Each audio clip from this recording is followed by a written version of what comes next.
रामायण, जिसकी रचना महर्षि वाल्मीकि द्वारा की गई थी, इसमें लव तथा कुश का महत्वपूर्ण योगदान होता है। वैसे तो ये दोनों भगवान राम के पुत्र थे, पर राम से अनजान थे।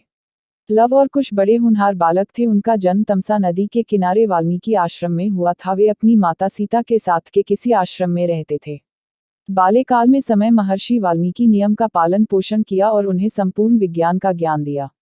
लव कुश में स्त्री के सभी गुण विद्यमान थी। छोटी सी अवस्था में वस्त्र चलाना सीखे थे। पाठशाला में महत्वपूर्ण थी उनका निशाना। वीर और साहसी गुरु वाल्मीकि रामायण की कथा सुना करते थे।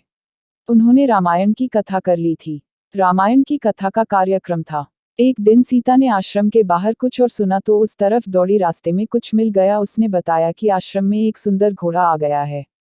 उसे हमने पकड़ लिया है और एक पेड़ से बांध दिया है। घोड़ा किसका है, यहाँ कैसे आ गए आप, चल देखो तो, कहती हुई सीता कुछ के साथ उस स्थान पर कौन सी घोड़े के आभूषणों से सुसज्जित था।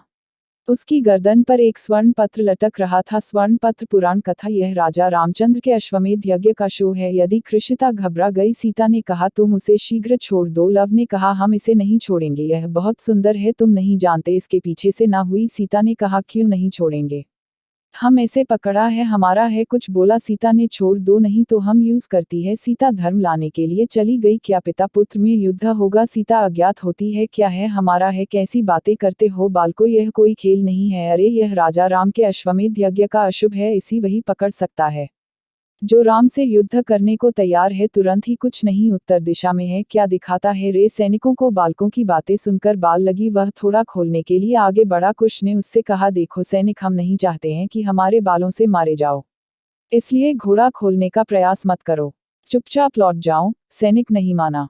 लव कुश ने युद्ध के लिए ललकारा। सैनिक ने लव कुश पर एक बाण छोड़ा।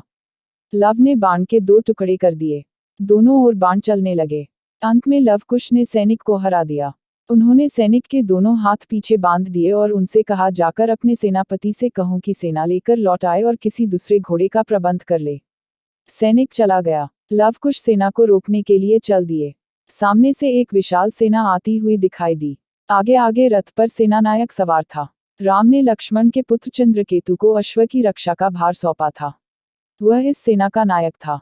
लव कुश को देखकर चंद्रकेतु रथ से उतरकर उनके पास आया और बोला तुम राम के अश्वमेध यज्ञ के अश्व को शीघ्र छोड़ दो अथवा मेरे साथ युद्ध करो। वीर, हम वाल्मीकि के शिष्य हैं, हम काया नहीं हैं, हम यूं ही अश्व नहीं छोड़ेंगे, हमसे युद्ध करो और छुड़वा लो। लव ने बाण छोड़ा। सारी सेना मूर्तिवत हो गई।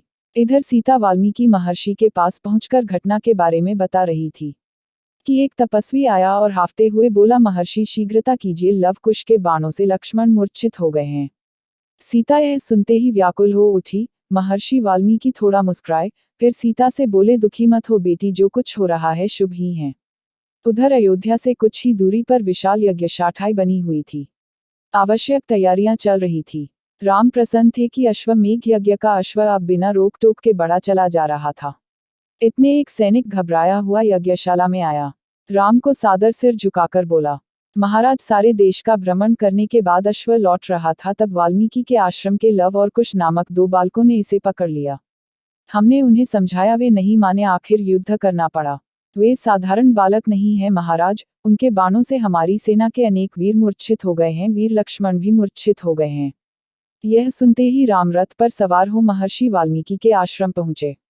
वे दोनों बालकों से बोले मुनि बालकों, मेरे अश्व को शीघ्र छोड़ दो। पर बालक कहाँ मानने वाले थे, राम से भी युद्ध करने को तैयार हो गए। इतने में सीता महर्षि वाल्मीकि को लेकर वहां पहुंची।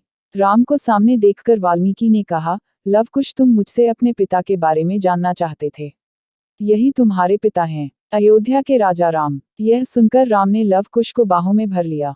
मिलन के इस अद्भुत दृश्य को देखकर वाल्मीकि की आंखों से हर्ष के आंसू निकल पड़े। आशा है आपको ये वीडियो पसंद आई होगी। ऐसी ही वीडियो देखने के लिए हमें सब्सक्राइब अवश्य करें। धन्यवाद दोस्तों। पहले के समय में दादी या नानी बच्चों को कहानी सुनाया करती थी। इन कहानियों में कोई मॉरल या सीख भी होती थी। इससे बच्चों का मनोरंजन तो होता ही था, साथ ही उन्हें अच्छे संस्कार भी मिलते थे। लेकिन आजकल इंटरनेट और मोबाइल के ज़माने में यह विधा कहीं खोती जा रही है और बच्चे इस अद्भुत तजुर्बे से महरूम रह रहे हैं। इसलिए जरूरी है कि हम इस परंपरा को कायम रखें।